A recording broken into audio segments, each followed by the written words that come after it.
All right, thank you all for joining the webinar Enterprise Servicing Goals for 2015. I'm Shelby Ferris, the Marketing Program Manager at Connect First, and I will be your moderator for today's webinar. The webinar is being recorded, and it will be sent out to all registrants later this week for your viewing convenience. We will be answering any attendee questions at the end of the webinar, so if you have any, feel free to send them in any of the 3 ways listed on the screen. You can send them in through the QA feature on the GoToWebinar side panel, email them into marketing@connectfirst.com, or you can tweet your question to @ConnectFirstInc. Before we get started, I want to give you a little bit of info on the 2 presenters we have today, Donna Fluss and Rob Schneider. Known for his strong reputation as the ultimate client advocate, Rob oversees and guides the Connect First customer support and account management departments.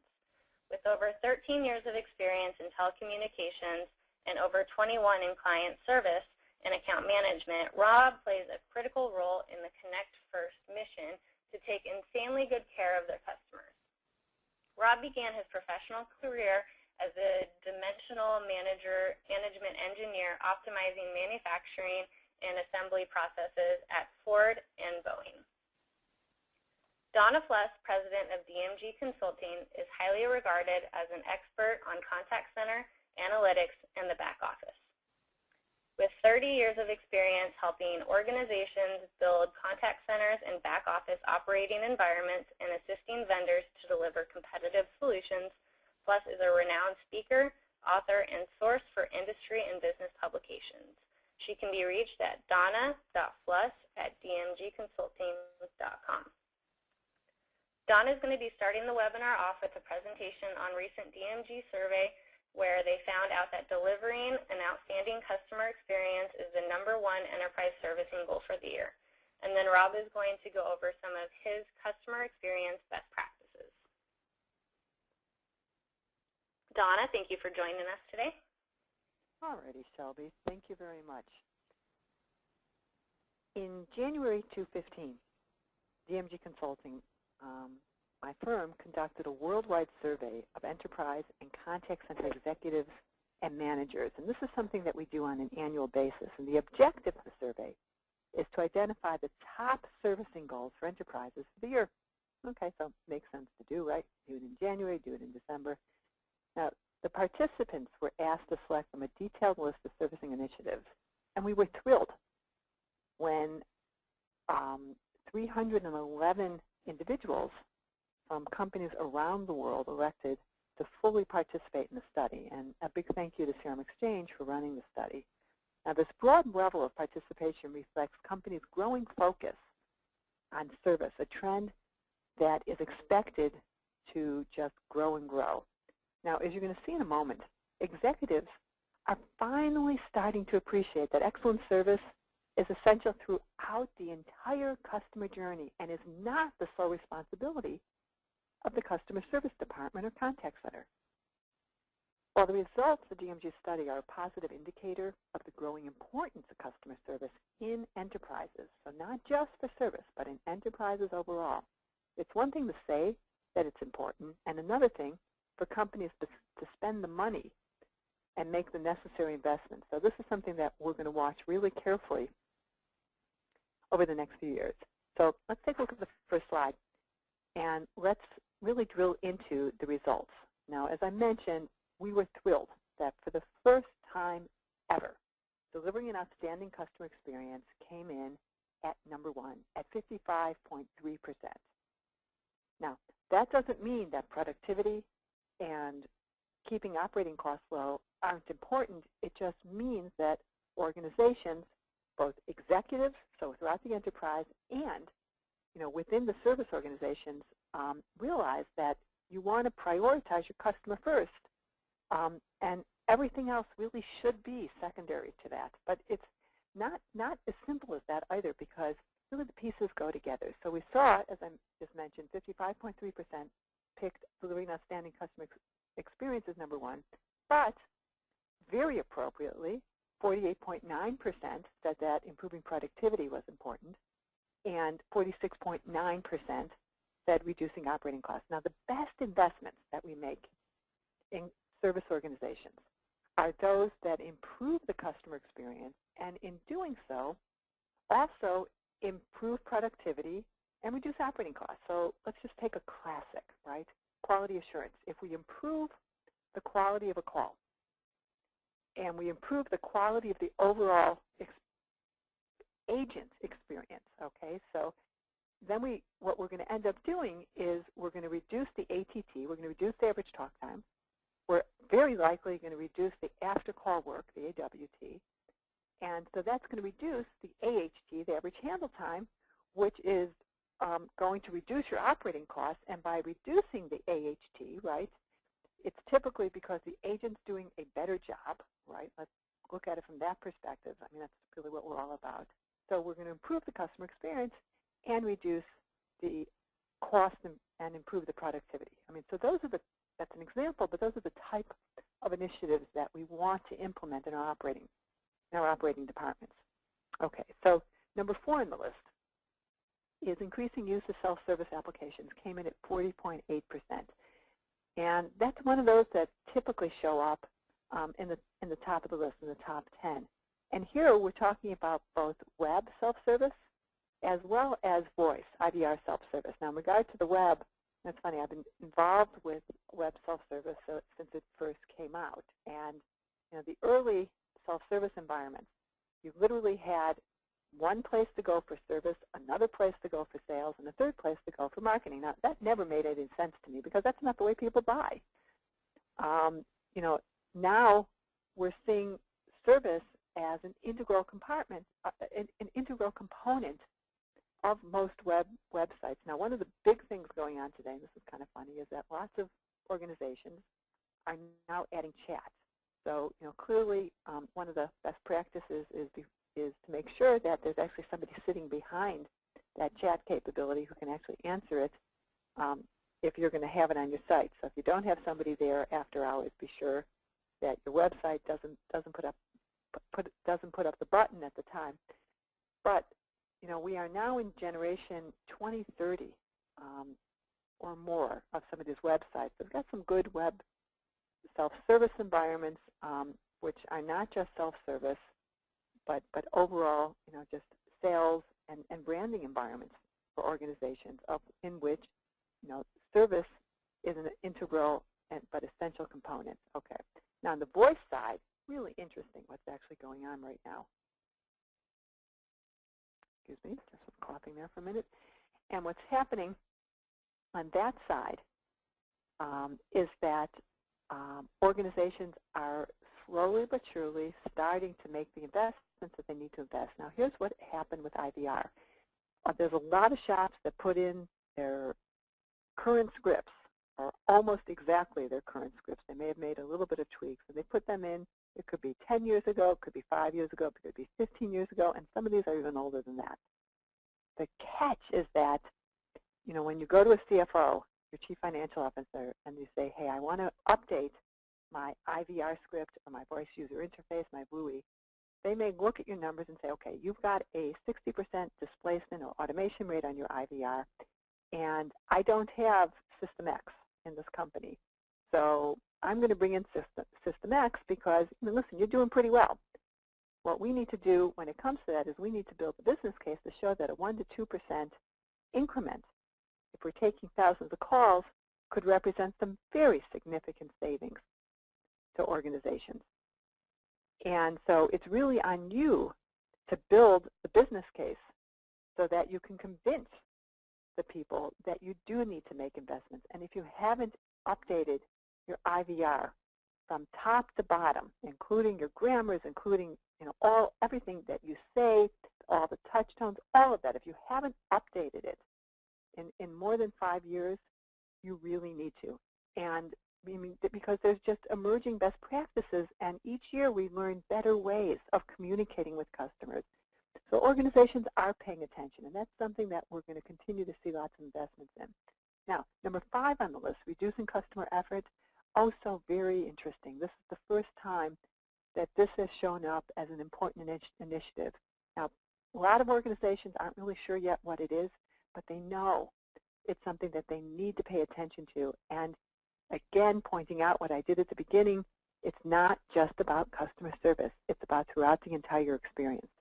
Okay. Number 6 on the list is enhancing reporting and analytics. And this one almost always shows up. Lots of issues in regard to a lot of the reports in the marketplace. There are about 45 different IT sectors and technologies and applications that we use in contact centers. And I don't know why, but year after year, there are complaints about a lot of these reports. The great news is that the vendors are finally making investments, and we're seeing that volume of complaints actually go down, and that's a first, and I'll show you a little bit more about that later. Now, item 7 on the list, which came in at 30.9%, is improving customer retention. And the placement here is interesting. So this one also almost always shows up in the top 10. In the worst of a recession, it's going to be one of the 2 or 3 top items, but it's down on the list, which is an indication that it's not the top issue or one of the top issues in organizations, a little bit lower. And so it's a good indication, actually, for the economy overall. But, of course, we always have to pay attention and make sure that we are clearly investing both in our new customers as well as making sure we know that our existing customers are really cared for already. Now, increasing sales was prioritized and selected by 25.1% of respondents. Critically important for sales to sell, but it's as important for the service organization to always keep a sales orientation. Now, there are exceptions to that rule, but folks, service people know more about customers than almost anybody, and they are in a phenomenal position to be able to suggest. It could be a soft sale. It could be a hard sale. I mean, whatever it happens to be, but it is all about generating revenue, so the service organization does need to care. Now, number 9 came in at 19.9%, and that's upgrading contact center and servicing systems, and also a really strong indication if the economy is moving in the right direction, because you don't invest in your servicing infrastructure unless you have the money. And so typically these type of investments are put on hold when the economy is not in great shape. So it's a really good indication. Now, the reality is that there's a lot of organizations, and it's kind of similar to the self-service situation, that have been using the same systems for 10, 15, 20 years. And it really is time to replace a lot of these solutions. Now, number 10 on the list, coming in at 19.6%, is adding new channels. I talked a little bit about chat before. SMS is considered to be a relatively new channel in service organizations in the United States. Outside the United States, it's been around for quite some time, and Facebook and Twitter are being introduced in so many companies if they're not already there. Now, I was a little disappointed in this next one, number 11 on the list. Only 19% of organizations said that they want to track and evaluate the cross-channel customer journey. However, if I combine that with reducing customer efforts, then it feels a lot better. Because I can tell you that this is an area, the cross-channel customer journey is something that we're hearing a tremendous amount in organizations. Now, using social media to deliver customer service came in at 15.8%, and again, appears to be disappointing, but when I compare it to what it was a couple of years ago, at least it's moving in the right direction. So we are seeing more organizations realize that it's not just marketing who needs to be looking at a lot of these inquiries, but also the service organization. And jumping a little bit, reducing agent attrition only came in at 13.2%. That's pretty consistent, or actually even a little bit higher than what we've seen, which is good for service organizations. Now, jumping down, we see that moving contact center systems to the cloud came in at 7.4%. That's, again, a low number, but if we combine that with the upgrading contact center and servicing systems, we are seeing, close to 25%, a little bit more of organizations who are thinking about making investments in their infrastructure, which for service organizations is a very strong number. And then lastly, just a comment, implement at-home agent programs only came in at 5.5. That doesn't mean that organizations aren't investing in them. There's a lot of organizations that have made substantial investments in their at-home agents. And they vary from just a couple people for using it for DR business continuity purposes to really having 100% of your staff. Lots of different things going on out there. The good news, by the way, in that arena is there's lots of very well-known and established best practices. So if it is something you're thinking about doing, that information is available in the marketplace. Okay, so now let's take a look at the next slide. And this one's just to have a little bit of fun. I mean, I find it so phenomenally exciting that for the first time, organizations are realizing that the customer is king. By the way, I don't mean that the customer is always right, because the customer is not always right. But organizations absolutely need to prioritize the customer. And the operative word in what I just said is organizations. You know, for so many years, sales and marketing and back office could make whatever mistakes they wanted, and it wasn't that they wanted to make mistakes. And then it was left up to the customer service organization or contact center to clean up. Well, you know, kind of a tough situation. I mean, I've managed many, many call centers, and I mean, I can't even tell you how many times I was asked, why is the call volume going up? And it was kind of like, well, you know, I remember the first time being asked, well, it wasn't something we did. You know, it's very rare for a service organization to actually generate its own volume. You know, it was typically because of a marketing program or something sales did or a back office system issue or whatever it is. But now organizations have an appreciation that it is about the overall customer journey, because that's how our customers look at it. They don't look at the different departments, you know, going back to the way that, you know, organizations originally set up websites. You know, they look at your company as one. And, you know, with this concept now being rolled out throughout the organization, there's a much stronger appreciation of this, which is going to end up driving some really good investments in organizations over the next few years. So now let's take a look at the next slide, and we're going to compare 215's goals to 213. And I purposely jumped a couple years so that we really could see, you know, a substantial change, you know, in a 2-year period. So to begin with, in 215, so the top line, by the way, the darker blue is 215. The second line is 213. So of interest, improving productivity dropped to 48.9% from 55.8% in 213. However, already, reducing cost of service increased from 41.1% to 46.9%. Kind of interesting, kind of contradictory. Maybe yes, maybe no. So it kind of depends on how it is you want to look at it. So typically, productivity and cost do go hand in hand, and they do. But maybe there are ways to reduce our operating costs, you know, a little bit differently than we thought about before. So again, it just, you know, when you look at the results this way, it just gives you something to think about.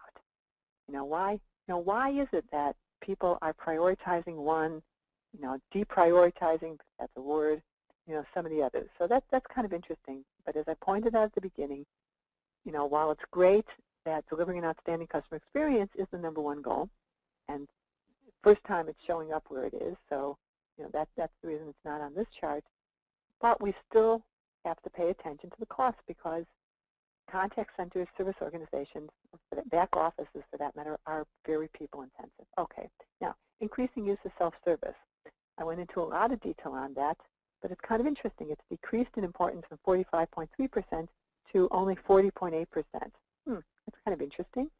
Particularly, okay, so let's tie it back, because increasing use of self-service is actually often tied to reducing operating costs. So kind of, again, kind of interesting already. Now, enhancing reporting and analytics was a huge issue in 2013. And now it's decreased from 50% to 36.3%. There's been a tremendous amount of innovation in the area of reporting. Finally, vendors are actually listening. I mean, in the old days, you know, when I used to work with vendors on these issues, they would say to me, okay, Donna, what do you want us to do, improve our reports or add a new functionality? And I'd say, well, add the new functionality and then give people a way of measuring its effectiveness, and they would laugh. But now they're really starting to get it, and we're seeing much better data analytics, just in terms of being able to slice and dice the data. We're seeing lots of visualization capabilities. So again, we are finally seeing investments in that arena. In terms of adding new channels, this one's really interesting. So 2013, it was at 37.9%. Now it's only at 19.6%. Now that doesn't mean that people are cutting back. What it means in this case is that the channels are there. So Facebook and Twitter, it is so standard in so many different organizations. But where it gets to be different is the next point. So using social media to deliver customer service. So it was at 10.5% back a couple of years ago, now 15.8%, which means that more and more organizations are creating social customer care organizations, which is very important because in some other studies that we've done over the years, the vast majority of social interactions that aren't noise or just informational, whatever, are actually customer service issues, guys. So we do need to have the service organizations involved. Now, addressing regulatory and compliance issues did increase from 8.4 to 11.3. Not a surprise. We've got all types of regulations in the United States. TCPA, for example, has been out for a couple of years, but again, lots of recognition. In the UK, in France, there's all types of regulations that are similar in concept. And then implementing at-home agent programs, probably the most significant change, dropped from 16.8 to 5.5, but not because organizations aren't doing it, but a lot of organizations already have these capabilities. So now let's look at the next slide and let's kind of group everything together. So I bring it all back together now. So I've broken down the pieces for you. So let's bring it back. What we can see is that service quality is the #1 goal for organizations. I mean, if I was there, I mean, this is let's give this category a standing ovation because this is what it's all about. If we deliver an outstanding experience, if we have great quality, it's going to drive everything else. But realistically, productivity comes in at #2, 21.2%. And again, very practical. Now, channel support, really interesting, comes in at #3, 16.9% of all the goals. So these are, what we're doing here is kind of grouping all the different initiatives. And, so what do all of these different initiatives mean to organizations? Analytics and reporting accounts for about 15.4% of the initiatives, or look at another way, the investments. Revenue generation, 12.4%. Okay, it's the 5th most important category. I mean, I'd love to actually see that one be more important for service organizations, but time will tell. Technology showed it as #6 at 6.2%. So very important. Staff-related came in at about where it typically does, 5.9%. And then compliance got prioritized by less than 1% of organizations. So, as you think about the investments that you're making in initiatives, it probably will align closely to what it is you have here. So now let's break this down a little bit on the next couple slides. And so when we talk about service, what are we talking about? So 22%, right? This is the #1. And this is about delivering an outstanding customer experience. This is about reducing customer effort. This is about globalization as well, making sure that you are providing service on a global basis across geographical boundaries. This is about improving your NPS, your Net Promoter Score, or other similar types of surveying results from organizations. Okay, #2, okay, improving productivity. It's improving productivity, it's reducing operating costs, and it's right about where I think it should be. It could go down a percentage point. I'd love to see service quality go up, but we've got to be realistic. These are people-intensive organizations, guys. We've got to care about our costs. Okay, then channel support. Huge emphasis on, again, relative basis was about self-service, adding in those new channels. I mentioned chat before, but SMS is kind of funny because SMS is widely used throughout Europe, for example, but it's now just starting to be used, in more organizations. That doesn't mean that there aren't some organizations who've been using it for a long time, and part of the reason that is able to happen is because our network is a little bit better. And so, the wireless networks are improving, which does allow this to happen. In Europe, the networks have been much better for longer. We are starting to see more use of social media in service organizations. And I mentioned before, increase in IVR automation, which will result in better containment, but also in an improved customer experience. Okay, number 4, at 15.4% analytics. So we are getting some better reports, which gives us the information we need in order to do all these other things. Right? So how do we know that we need to improve IVR containment? We get it from our reports, folks, if we're able to get it from our reports. Now, contact centers are big data organizations. They have been long before social media was viewed as the primary source for big data. We've got a massive amount of information. We just need to figure out how to use that information. And of course, along the lines, one of the items that we're talking about is tracking and evaluating the cross-channel customer journey. Alrighty, so just going on to the next slide there and breaking it down even more, revenue generation is about increasing sales and retaining those customers, right? Technology, moving things to the cloud, making upgrades, making investments to upgrade our core infrastructure. I mean, I can't even begin to tell you how many selections we're involved with helping organizations, and it always shocks me at how old some of these systems are. I mean, we are replacing, 15, 20, 25-year-old systems, folks. Which means that, these are systems in most cases which are end of life and not being supported. Not a great situation to be in. The great news today is that you have so many different choices. You can go premise, you can go cloud, and lots and lots of good viable solutions and options, and not just for core infrastructure, for all 45 of those systems and applications we use in contact centers. And when it comes to staff-related issues, organizations do care about reducing agent attrition, about keeping their agents happy, trying to figure out how to manage millennials. I was just involved in a really funny conversation with an organization about that yesterday. There is, lots of significant differences between millennials, and boomers and Generation Xers, for example. There's always differences in generation, and there's pros and cons to all sides of it. Just organizations need to understand it's not just managing the millennials as our employees. These are also increasingly our customers. And then I mentioned that compliance didn't get a lot of attention, but it really should get a lot of attention because one significant compliance issue could result in millions and millions of dollars of fines. So now let's wrap up on the next slide. Really what I'm saying is that it's time for change. But the great news is that change is already underway because organizations are finally not just realizing but actually acknowledging that service isn't just the responsibility of the customer service or contact center, that it's the responsibility of the enterprise every single step of the way. And that understanding is going to have far-reaching benefits and implications for organizations. And with that, I want to thank you, and now I'm going to pass the call over to Rob Schneider from Connect First. Rob?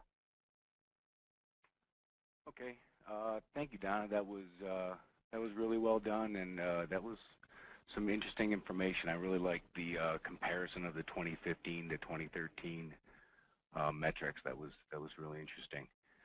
But the focus and the reason why I've been invited here to speak is really on the customer experience, which was one of the things Donna led with as being the top metric that she got back from the analysis. And really customer experience is something that has been a focal point of a lot of the roles and responsibilities that I've had throughout my career. Pretty much not even things that I've sought out, but it's really come and sought me out because, working within the aerospace industry and the automotive industry, there was an early focus on the customer experience in those industries, and it's really tracked along with me into the years I've spent in the telecommunications industry. So, and Shelby, you can go to the first slide there on really what customer experience is. And this is a really interesting definition that I found from a company called Beyond Philosophy, which is one of the industry experts on customer experience. And it's a wordy explanation here, but really the customer experience is what's perceived through your customers' conscious and subconscious minds across all moments of contact. And you know, really what Donna was also explaining there is the customer journey is a very good description of what customer experience is, and it's really from the beginning of their interaction with your organization through the longevity of staying and being a consistent customer year after year. And you know, and Shelby, you can move on to the next slide here.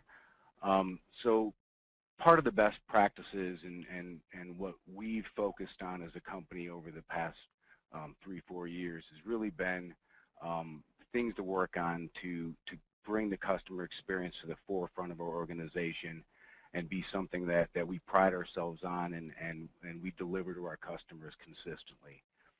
And the way that I really like to look at this is, you know, it's really a 3-part journey, if you will.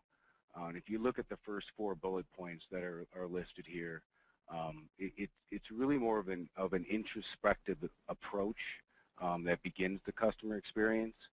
You know, getting employee buy-in, running an open, transparent business, delivering consistent customer experiences, and training your employees sufficiently.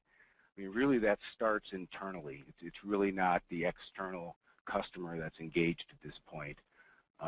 You know, it's the introspective approach of, you know, identifying as a company what you do well, what you don't do well, you know, understanding your strengths and weaknesses, and you know, obviously focusing on your strengths as a company and turning that into your value proposition and what you bring the customers along with. But also it's you know, you can't really get away with, you know, masking or ignoring your weaknesses. You know, companies nowadays need to openly acknowledge and communicate their weaknesses, you know, not only internally with their employees, but, you know, externally with their customers. You know, this is the easiest way for people to understand, or customers to understand where they stand within your company is to really know your strengths, but also understand your weaknesses as a company. You know, I believe that the more aware a business is of the type of experience that you want to offer your customers, you know, the more likely you're going to be able to create a positive experience.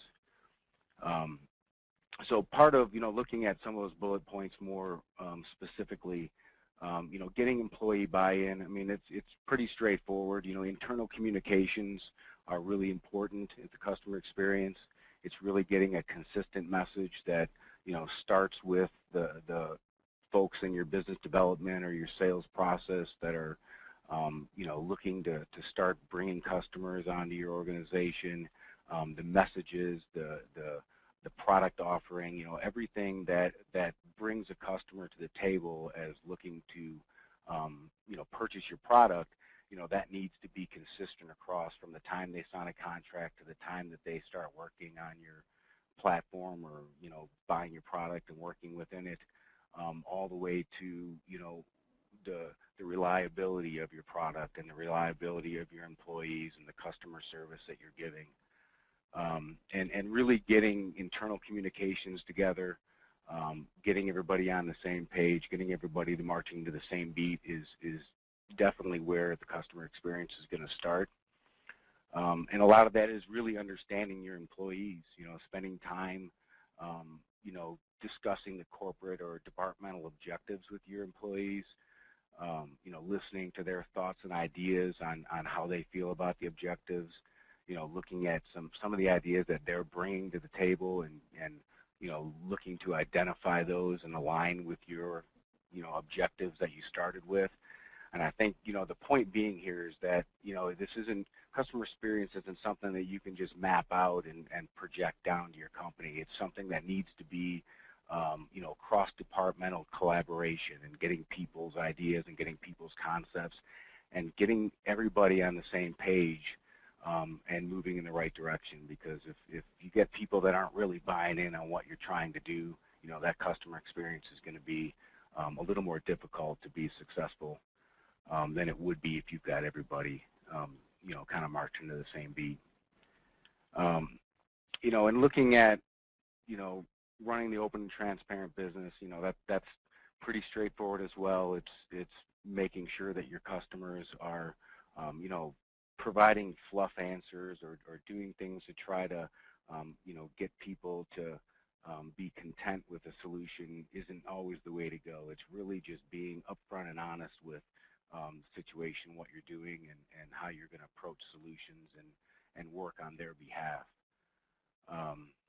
Training customer-facing employees, again, this is putting the people that are in, for my departments and account management and support, it's really empowering them to understand the product, understand the business, and understand the customer and how they're using your product.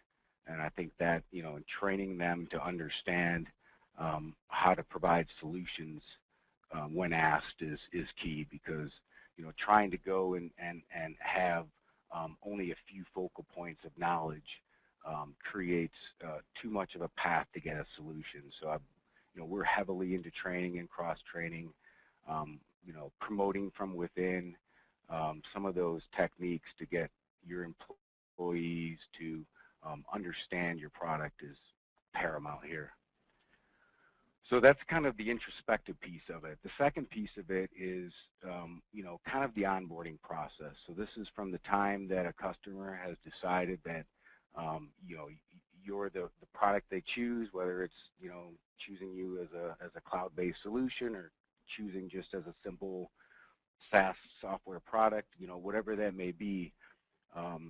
There's that critical time from the point of sale, and we like to focus on 90 days in what we do as a company, but that date range may vary a little bit depending on the company.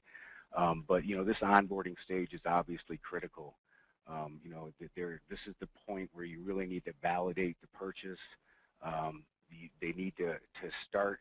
This is the first opportunity that your organization is going to have to present everything that the pre-sales process had done and have it consistent, that the customer doesn't feel like they were sold something that isn't represented once they've signed the contract and they start moving forward with the product. This is really the first opportunity you have to measure and analyze customer emotions, to act on the customer feedback. I mean, these are 2 points that really will carry through the life cycle of the customer. But, that first 90 days is really the time that they're going to start learning your product. They're going to start asking the questions. They're going to see it from a perspective that you may not have gained from other customers, and really taking that information in, trying to act upon it and create a personalized experience. This is the opportunity where that first begins. And one of the things that we recommend or that we try to do is dedicating onboarding specialists for this period of time. And really the idea there is, every company is going to have some sort of a support department, or like we do with account management, but having somebody that's dedicated to the onboarding time frame is, we find extremely valuable.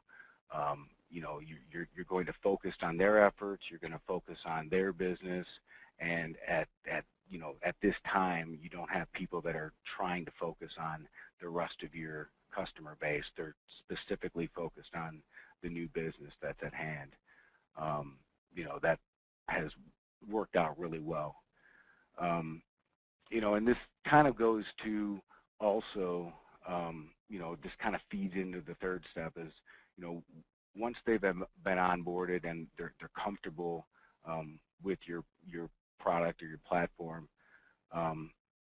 Now it turns into the other key pieces, which is the reliability of your employees, the reliability of your platform, and the product itself. You know, the product, if it doesn't perform as advertised, you know, as powerful and as important as customer experience is, it's going to be really difficult to manage and provide a very successful, positive customer experience if your product isn't in line. So, I mean, it's, you know, sort of what Donna was showing there with some of the key metrics and where they rank. I mean, the product performance and reliability are always going to be at the top, if not, you know, the top. But it's really the, you know, the customer experience has becoming, you know, it ties in with it, but the product itself still needs to be strong. You know, looking at the last, so I'm looking at taking the customer's point of view and acting on customer feedback and measuring the customer emotions. You know, these all tie in with the product, and as you know, once you've gotten to the point where you're comfortable using and you're comfortable with you know, the purchase that you've made, the focus needs to shift to customer retention and setting the foundation for repeat business, setting the foundation for growth within the customer, and understanding what their business is and how you can help, you know, increase their business and make it more efficient, increase productivity, reduce costs. This shift kind of happens, and the journey itself, you know, if you've set it up right internally, if you set it up right in the onboarding, you know, this piece is actually should be the easiest.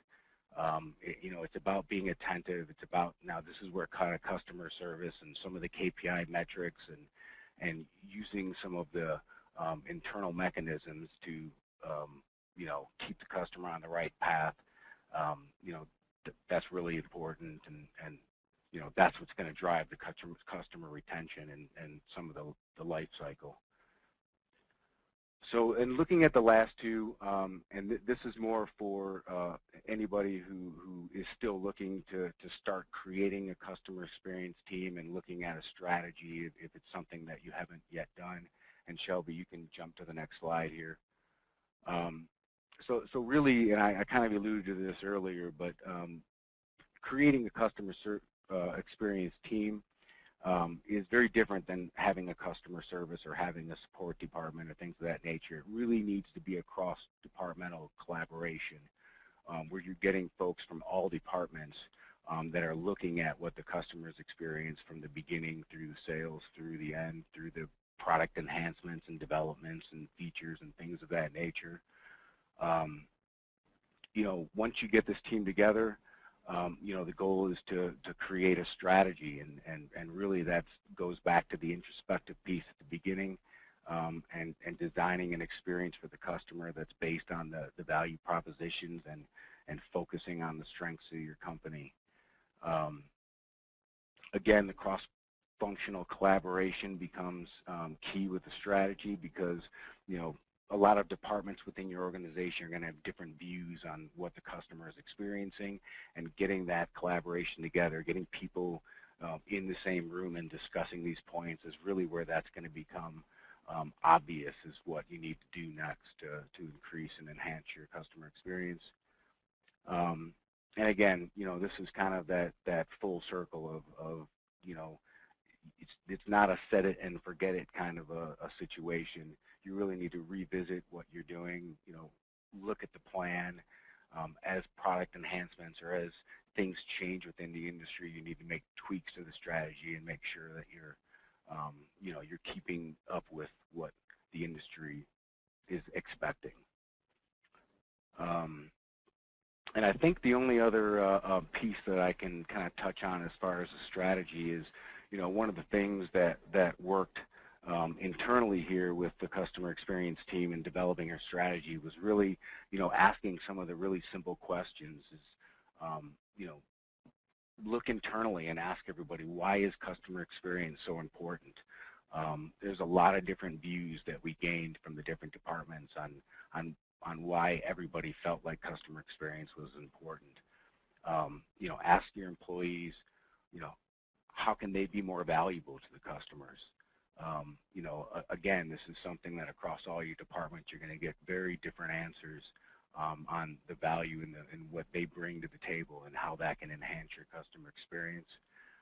And then flipping it around the other way and basically saying what would be useful to you as an employee in the realm of customer experience? What would be useful to you to make you better at doing your job and providing that ultimate better customer experience?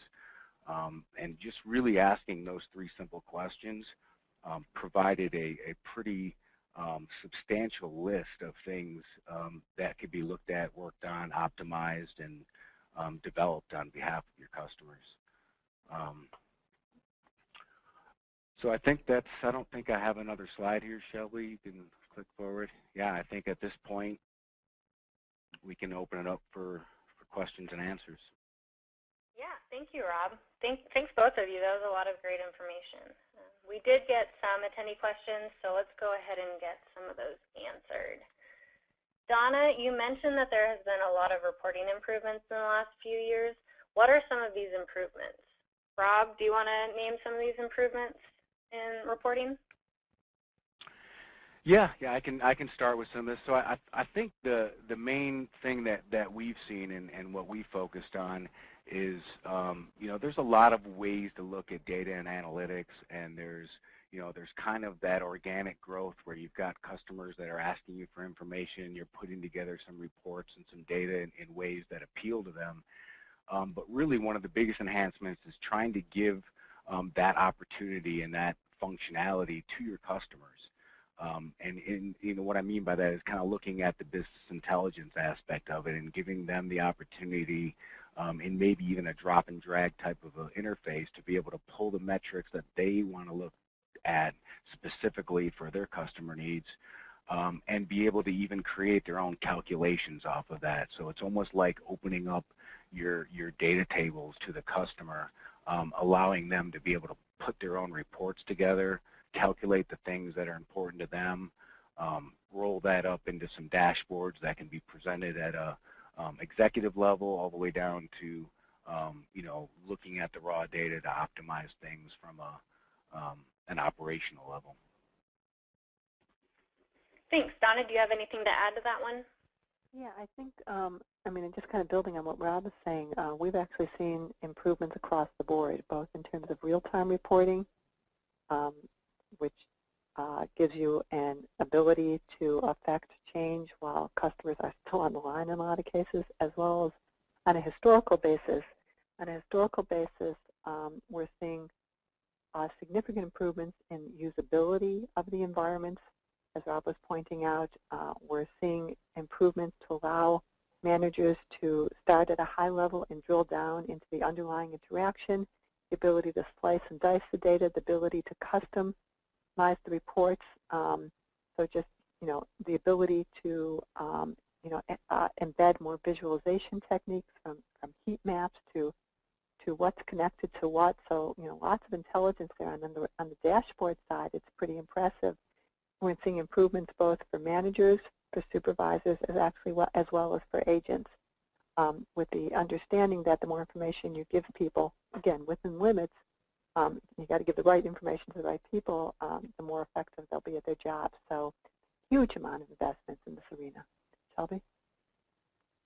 The next question is, can you please provide some specific examples of what vendors are doing to enhance their IVRs? Donna, do you want to answer this one first?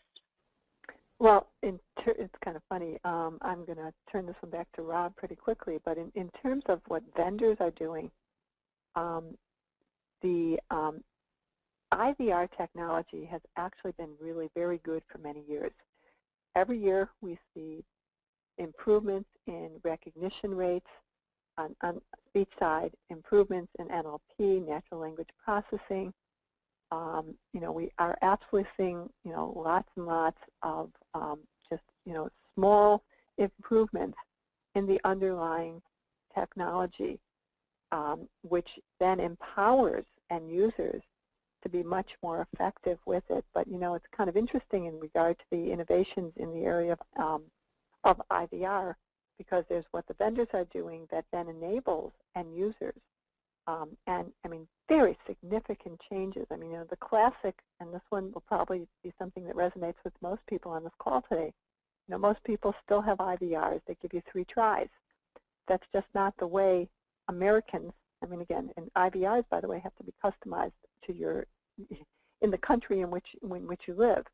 But that's not the way Americans think today. Now we only want 2 tries as just one example. So there's innovations both technically as well as best practice. Rob, you want to build on that?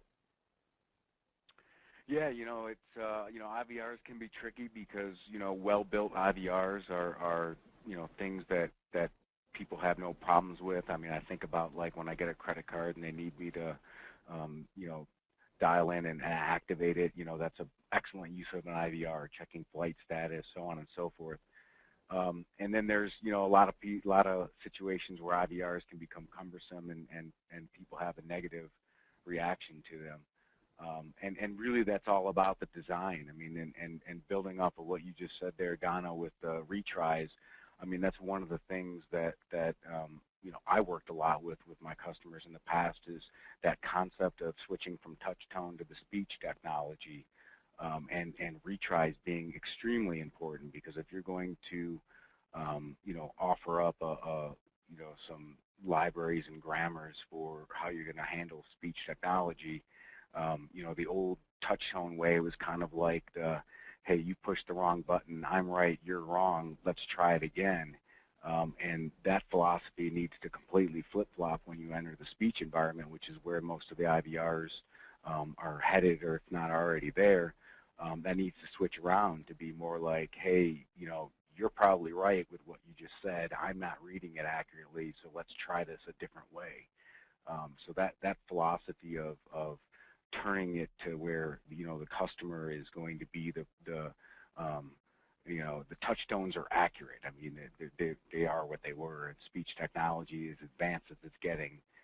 You need to handle retries to be customer sensitive, because that can turn off a customer pretty quickly. The other thing that I wanted to kind of bring up with IVR and what companies are starting to do, which wasn't always the case even 10 years back, is really matching the IVR to the marketing effort that was out there. So you've, and this is really in the realm of, if you're marketing a certain product or a certain way, you need to have the IVR be completely in tune with what you're marketing. If you're having, this is your first interaction with a customer once you put a toll-free number out there, and if the first interaction doesn't match the reason that they're calling, you're going to get a higher, way higher abandon rate than you're going to want to see. So it really is in the design. I mean, speech technology has given, companies a lot more flexibility with how they can design. Natural language is even another level above that, where you can really open up and, ask a customer a question like, why are you calling today? Some of that technology of being able to route calls off of a question like that has become very advanced. But it's really about the design and getting out of the old 3, 4, 5 option methodology. Great, thank you. So we had a lot of other questions that came in, but it looks like we're running out of time for today. So if you sent in any questions and we didn't get to it, we'll make sure to follow up with you via email later today or tomorrow. And remember, we are sending out the recorded version of this webinar tomorrow afternoon, so please share it with any of other coworkers that may be interested. Thank you so much for joining us today. Donna, Rob, thank you both for sharing this information, and hope you guys have a great day. Okay, bye-bye.